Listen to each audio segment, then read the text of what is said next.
Si me acompañan a Isaías capítulo 27 y vamos a pedir al Señor que hable en nuestro corazón. Señor, te damos gracias en esta noche. Gracias, Señor, porque tu palabra permanece firme, permanece fiel, no cambia. Señor, y a través de tu palabra nosotros podemos conocerte y podemos ser edificados y fortalecidos en nuestra fe. Te pedimos, Señor, que a través del pasaje que hoy vamos a leer, tú hables a nuestra vida. Tú conoces, Señor, nuestros temores, nuestras angustias, Señor, nuestras preocupaciones, y te pedimos que al ver este pasaje nosotros podamos sentirnos confiados en ti, Señor. Ayúdanos ilumina nuestro entendimiento, Señor, para que nosotros podamos comprender lo que tú nos enseñas en él y que podamos vivir a la luz de lo que vamos a leer en esta noche, Señor. Te lo pedimos en el nombre de Jesús. Amén. Amén. Pues hoy vamos a estudiar el capítulo 27 de Isaías, el cual es considerado como el último capítulo de la sección que algunos han llamado el pequeño Apocalipsis de Isaías, el cual va de los capítulos 24 al capítulo 27.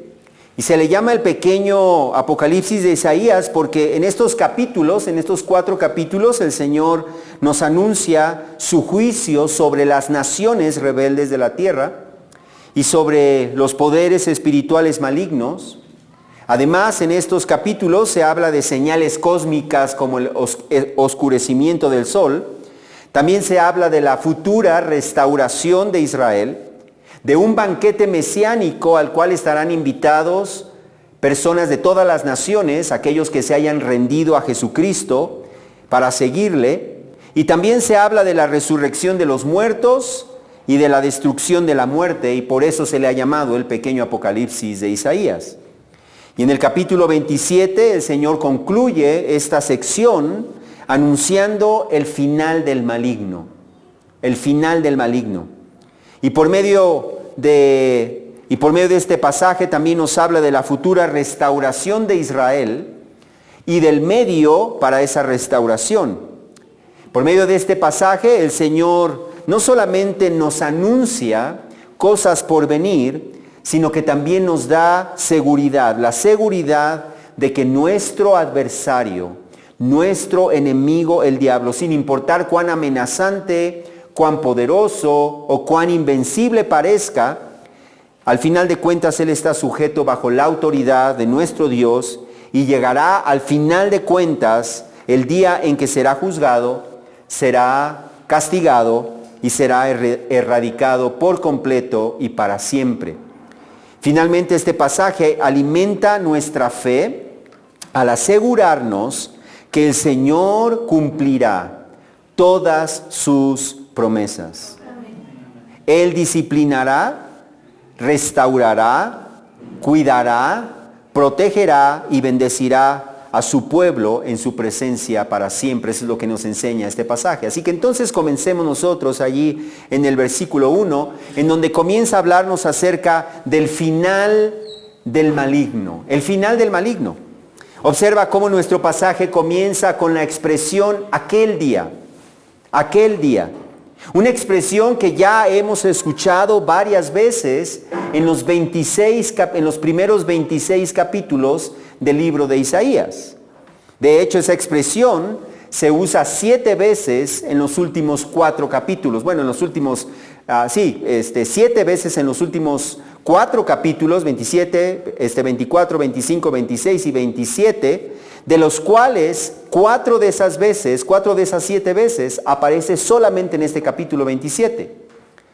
Como ya hemos visto, esta expresión aquel día se refiere al futuro escatológico, a ese periodo de tiempo en el cual el Señor traerá tribulación sobre todas las naciones de la tierra, incluyendo sobre la nación rebelde de Israel, para luego establecer su reino desde el trono de David en Jerusalén sobre todas las naciones de la tierra previo al estado eterno.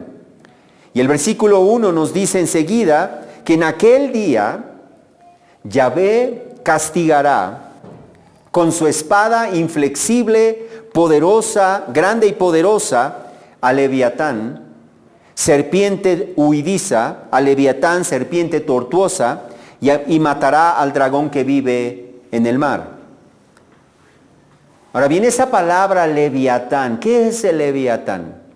La palabra Leviatán significa algo enrollado, eso es lo que significa esa palabra, algo enrollado.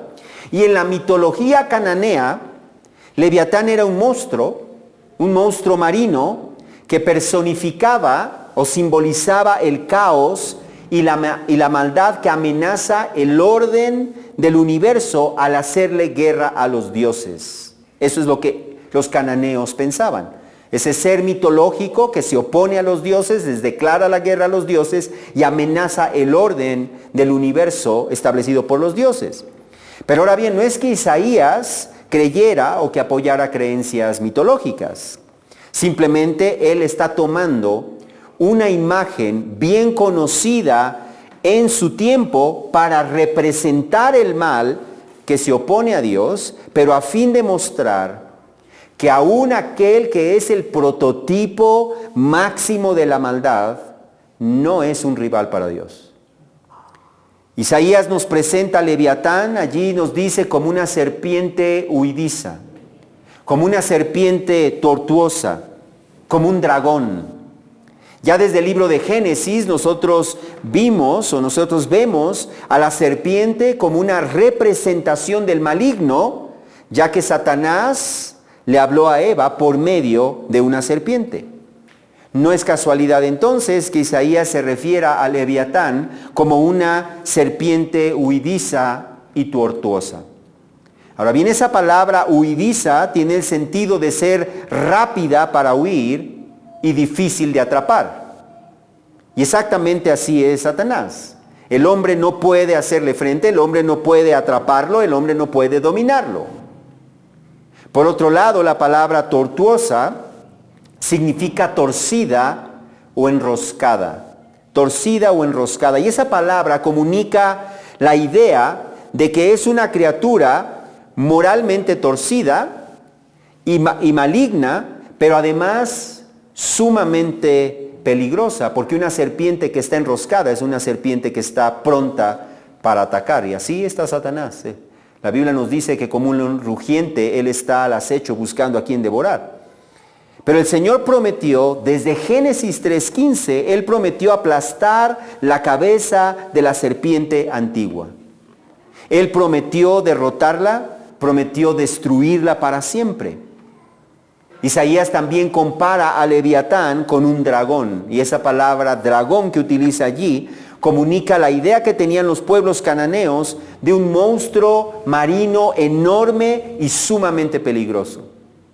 Porque en la mentalidad de los tiempos bíblicos, la gente le tenía miedo al mar. El mar era algo que les causaba respeto, asombro, incluso miedo, porque en él se esconden grandes peligros.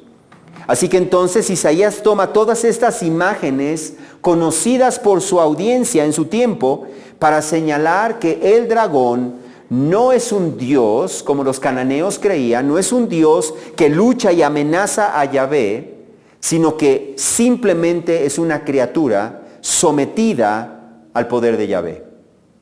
De hecho, nosotros podemos leer en el Salmo 74, versículos 13 y 14, en donde el salmista le dice al Señor: tú dividiste el mar con tu poder, quebraste las cabezas de los monstruos de las aguas, tú aplastaste las cabezas de Leviatán, lo diste por comida a los moradores del desierto. También en el Salmo 104 habla acerca de Leviatán, en donde le dice al Señor: cuán numerosas son tus obras, oh Yahvé. Con sabiduría las has hecho todas. Llena está la tierra de tus posesiones. He aquí el mar grande y anchuroso, en el cual se mueve un sinnúmero de animales, tanto pequeños como grandes. Allí surcan las naves y el Leviatán que hiciste para que jugara en él. Todos ellos esperan en ti para que les des su comida a su tiempo. Tú les das, ellos recogen. Abres tu mano, se sacian de bienes, escondes tu rostro, se turban, les quitas el aliento, expiran y vuelven al polvo. Todo esto nos muestra entonces que Leviatán, la serpiente, el dragón, el mayor enemigo de Dios, existe por la voluntad de Dios, existe para los propósitos de Dios y está sujeto a la voluntad de Dios, cumple el propósito de Dios. Apocalipsis 20 nos revela que el dragón, la serpiente antigua, es el diablo y Satanás. Él retoma estos elementos para describirnos quién es la serpiente. ¿Quién es la serpiente huidiza? ¿Quién es la serpiente tortuosa? ¿Quién es el dragón? Nos dice es el diablo, es Satanás. Pero el Señor prometió por medio de Isaías lo mismo que Él ya había prometido en Génesis 3:15, que Él aplastaría la cabeza de Satanás. En Isaías 24, versículos 21 y 22 asegura que Él castigará al ejército celestial. Eso ya lo vimos. Él castigará al ejército celestial. Y después de muchos días de ser encerrados en la cárcel como prisioneros en un calabozo, serán finalmente castigados.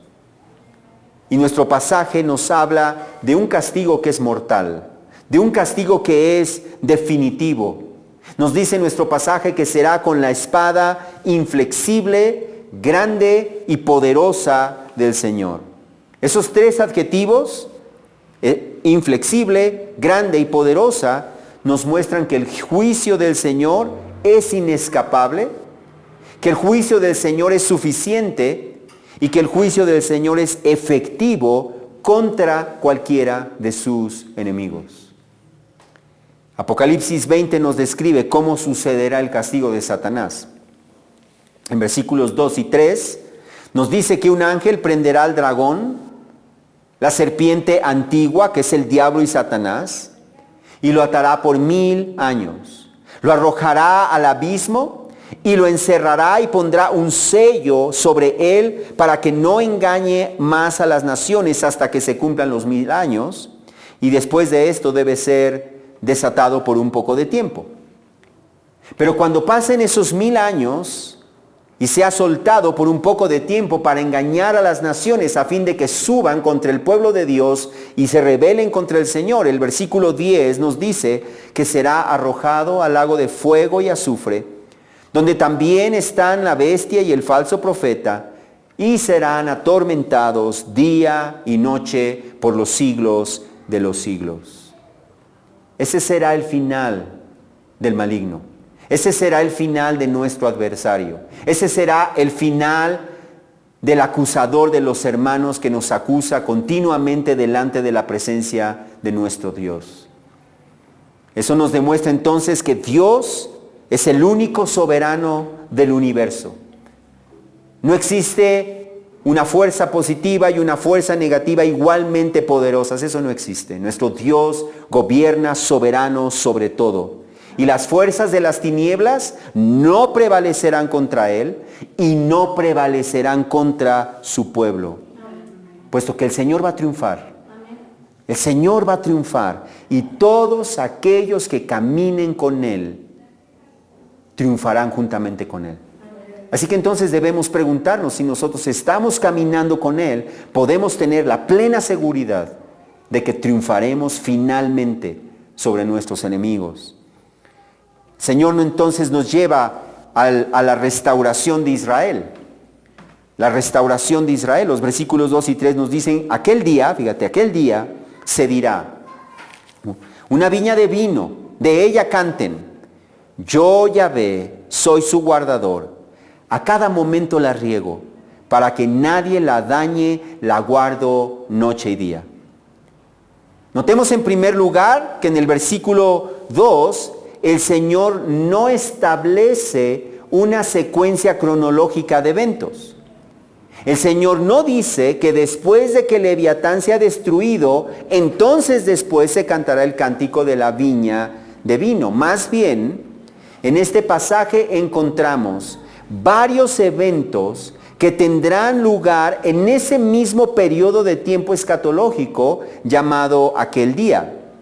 Pero el texto en Isaías al menos no nos aclara en qué orden cronológico van a suceder esos eventos. Así que entonces, en aquel día también, no solamente el Leviatán será destruido, pero en aquel tiempo escatológico, en aquel día también se cantará una canción. Se dirá, canten de una viña de vino. Ahora bien, esa expresión, una viña de vino, tiene el sentido de una viña hermosa, una viña escogida, una viña fructífera. Y el Señor mismo es el que canta este cántico acerca de su viña. Ahora bien, en el Antiguo Testamento la viña era una expresión poética para referirse a la nación de Israel. Así que entonces el Señor está hablando acerca de Israel. Israel es la viña del Señor. Y en su canto a su pueblo, el Señor se presenta como el guardador de ellos, el guardador de su pueblo. Y esa palabra guardador hace referencia al que cuida, al que protege, al que resguarda a su viña día y noche para que nadie la dañe. Así es el Señor para su pueblo. Así es el Señor para nosotros, aunque nosotros no somos Israel. Él es nuestro protector. Él es nuestro guardador. Nosotros estamos protegidos en sus manos y nadie nos puede arrebatar de las manos del Padre. Él guarda, Él cuida, Él resguarda a su viña. No solamente eso, el texto nos dice que el Señor a cada momento riega su viña. A cada momento le da el agua que necesita, de tal manera que se mantenga viva y de tal manera que pueda dar mucho fruto. De allí que entonces nadie podrá hacerle daño a su pueblo y su pueblo dará abundante fruto para el Señor. Y todo esto lo hará el Señor porque, como dice el versículo 4, no tengo furor. No tengo furor. Si alguien me da zarzas y espinos en la batalla, los pisotearé, los quemaré completamente. Observa cómo dice el versículo 4, no tengo furor, es decir, en aquel día el Señor ya no estará más airado contra su pueblo. Por eso va a restaurar a su pueblo. Porque en aquel día escatológico el pueblo de Israel ya no estará bajo la disciplina del Señor, porque su pueblo se habrá arrepentido. Ellos habrán abandonado el camino de la desobediencia, de la idolatría, de la rebeldía, y se habrán vuelto al Señor y a sus caminos. De allí que entonces el Señor promete allí en versículo 4 y en versículo 5, si alguien me da zarzas y espinos en batalla, los pisotearé, los quemaré completamente, a no ser que Él confíe en mi protección, que haga la paz conmigo, que conmigo haga la paz. Ahora bien, el texto hebreo literalmente dice, ¿quién me diera zarzas y espinos en la batalla? Los pisotearía y los quemaría completamente. El Señor afirma que Él va a estar más que listo para defender a su pueblo de cualquiera que se levante, que intente siquiera levantarse contra Él o contra su pueblo. Nos dice allí, ellos van a ser como zarzas. Ellos van a ser como espinos, que el Señor pisoteará, que el Señor quemará completamente en el fuego, a menos que, fíjate bien, a menos que ese alguien, ese enemigo, se arrepienta de sus malas intenciones y mejor haga las paces con el Señor y se refugie en su protección. Si ellos se arrepienten, eso nos muestra que el Señor no corre presuroso para destruir a sus enemigos.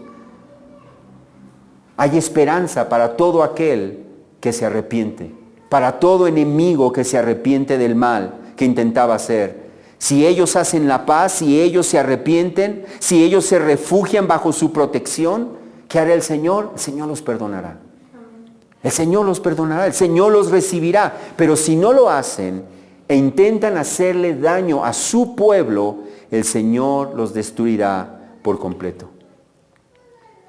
Y exactamente así sucederá. En este tiempo nosotros vemos multiplicarse la maldad. En este tiempo nosotros no vemos una justicia que sea verdadera. Vemos corrupción, vemos soborno por todos lados. Pero el Señor promete que Él va a hacer justicia a aquellos que caminaron contra Él o contra su pueblo. En Apocalipsis 20, versículos 7 al 9 nos dice que cuando los 1000 años se cumplan, Satanás será soltado de su prisión, saldrá a engañar a las naciones que están en los 4 extremos de la tierra, a Gog y a Magog, a fin de reunirlas a las naciones para la batalla. El número de ellas es como la arena del mar, y subieron, fíjate bien, sobre la anchura de la tierra, rodearon el campamento de los santos y la ciudad amada. Pero descendió fuego del cielo y los devoró.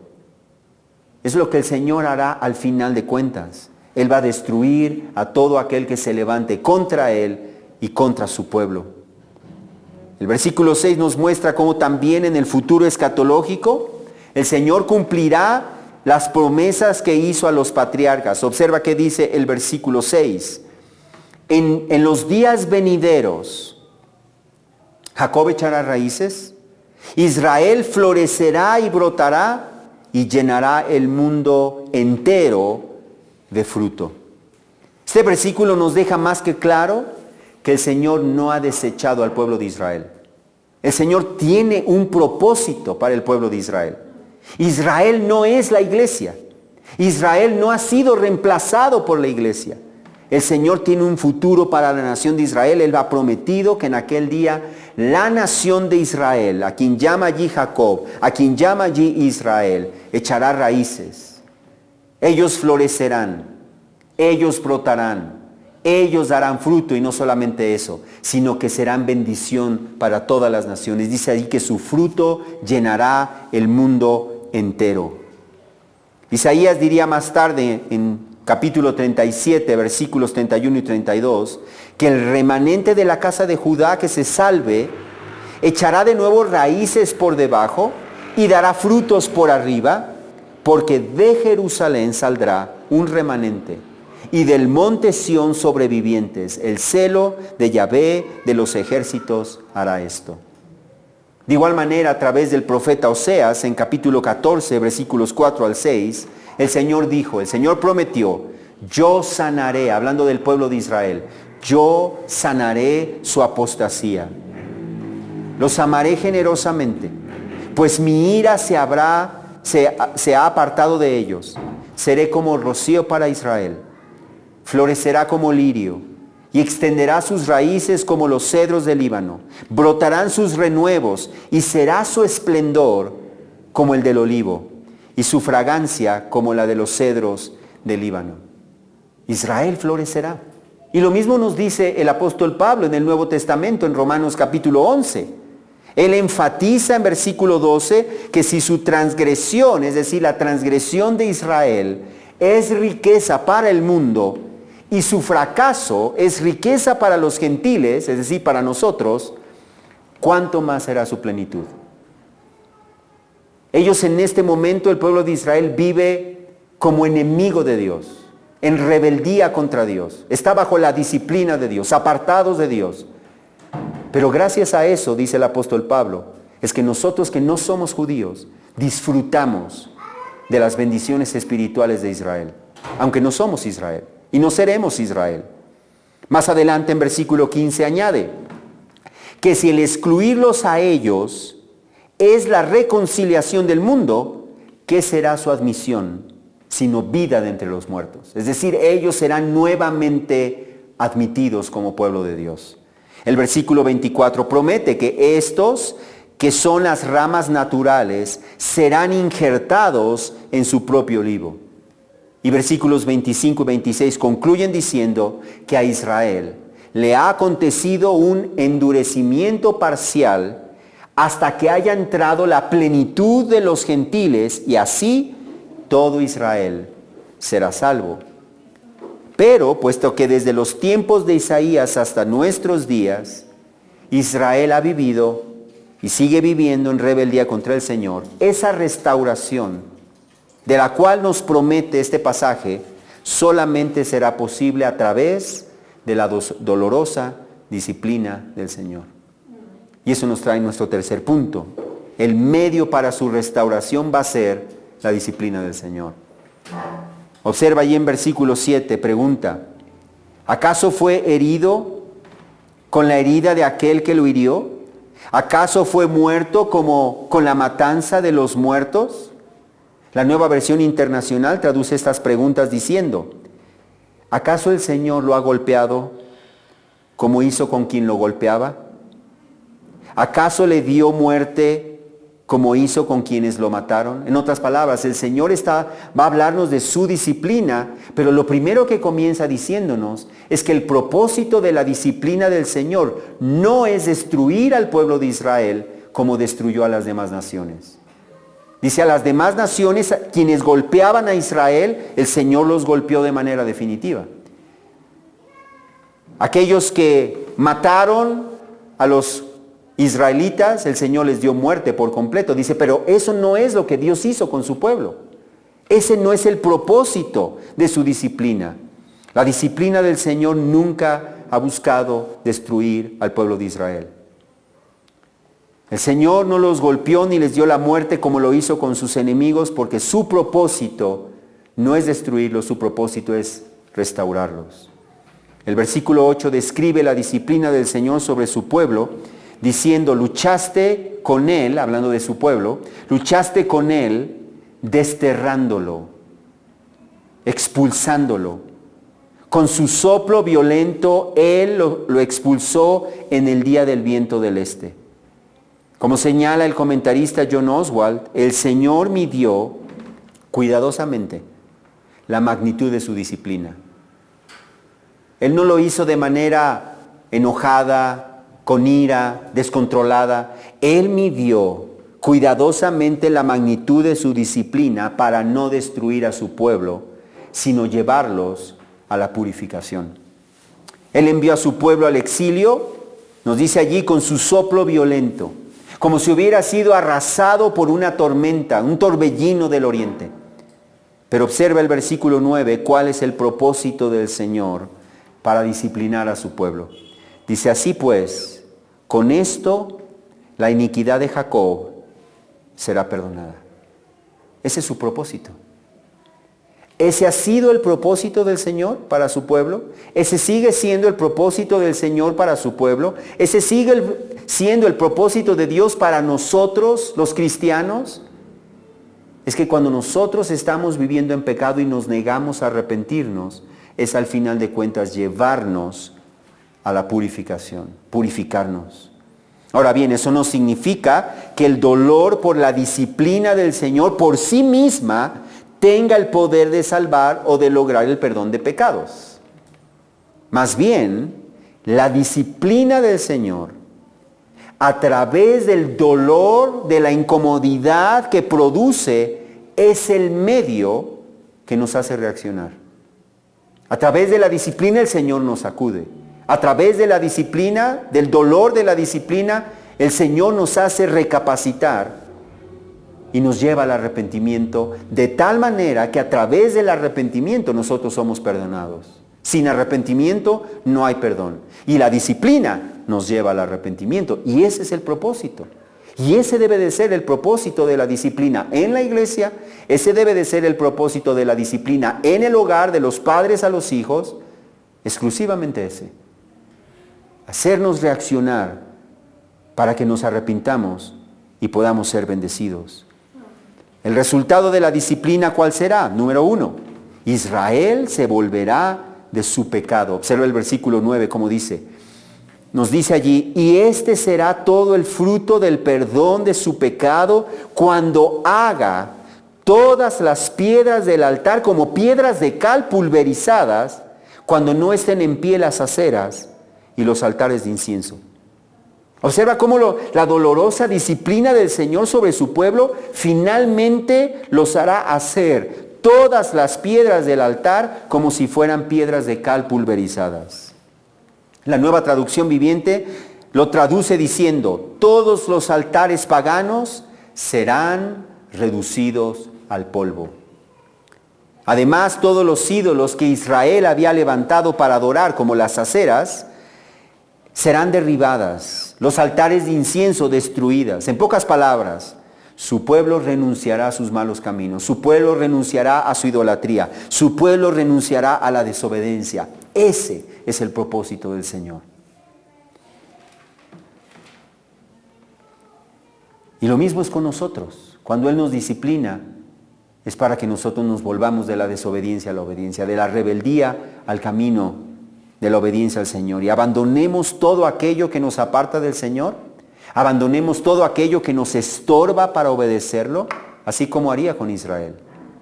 Número 2, el resultado sería que sus enemigos serán destruidos. Sus enemigos serán destruidos hasta que Israel se vuelva al Señor en arrepentimiento. Entonces sus enemigos serán destruidos. Israel vive en un continuo peligro. Acabamos de verlo hace unos meses, ¿sí? Veíamos el montón de miles de cohetes en contra de Israel. Vive rodeado de sus enemigos. Pero eso no acabará hasta que Israel se vuelva al Señor su Dios y reconozca al Mesías que Dios envió. Pero sin embargo, fíjate bien, cuando ellos se vuelvan, los versículos 10 y 11 nos dice, porque solitaria está la ciudad fortificada, un lugar desamparado y abandonado como un desierto. Allí pastará el becerro y allí se echará y se alimentará de sus ramas. Cuando su ramaje está seco, es quebrado, vienen las mujeres y le prenden fuego, porque no es pueblo de discernimiento. Por tanto, su hacedor no le tendrá compasión y su creador no tendrá piedad de él. Observa cómo allí nos habla de la ciudad fortificada. ¿Cuál es la ciudad fortificada? Muchos piensan que se refiere a la ciudad de Jerusalén, pero recordemos que los capítulos 24 al 27 son una sola unidad, son un solo pasaje extendido. Y esta imagen de la ciudad fortificada no es la primera vez que aparece. Esta imagen viene desde el capítulo 24. En el capítulo 24, a las naciones rebeldes de toda la tierra, de manera metafórica, se les llama la ciudad del caos. Ya lo vimos nosotros, la ciudad del caos. A esa ciudad, en capítulo 25, se le llama la ciudad fortificada. En capítulo 26, la ciudad inconmovible. De allí que lo más seguro es que ahora nuevamente en capítulo 27 la ciudad fortificada sea un símbolo para hablar de todas las naciones que se rebelan contra el Señor y contra su pueblo, pero nuestro pasaje nos dice que el Señor las dejará solitarias, desoladas, desamparadas, abandonadas como un desierto. Quedarán tan desoladas por el juicio del Señor que de manera simbólica, metafórica, el versículo 10 nos dice que allí pastará el becerro y allí se echará y se alimentarán de sus ramas. Serán abandonadas. Un campo en donde andarán el ganado pastando y su destrucción será tan definitiva que el versículo 11 nos dice de manera poética que cuando su ramaje está seco, es quebrado, vienen las mujeres y le prenden fuego. Así será el final de las naciones que se rebelan contra el Señor y que atentan contra su pueblo. El versículo 11 nos explica la razón de su destrucción. Dice, porque no es pueblo de discernimiento. Por tanto, su hacedor no le tendrá compasión y su creador no tendrá piedad de él. Notemos que el texto no dice que el Señor sea su Dios, dice que el Señor es su hacedor, dice que el Señor es su creador, porque el Señor es el creador de todas las naciones. Todas las naciones existen por el Señor, pero por cuanto las naciones no reconocen a su hacedor, no se someten voluntariamente a su creador, entonces serán totalmente destruidas. Ese es el final de todo aquel que se rebela contra el Señor. Número 3, el pueblo de Dios será reunido. Versículos 2 y 3 concluyen el pasaje, diciendo nuevamente en aquel día, otro evento en aquel día. En aquel día Yahvé trillará desde la corriente del Éufrates hasta el torrente de Egipto, y ustedes serán recogidos uno a uno, oh israelitas.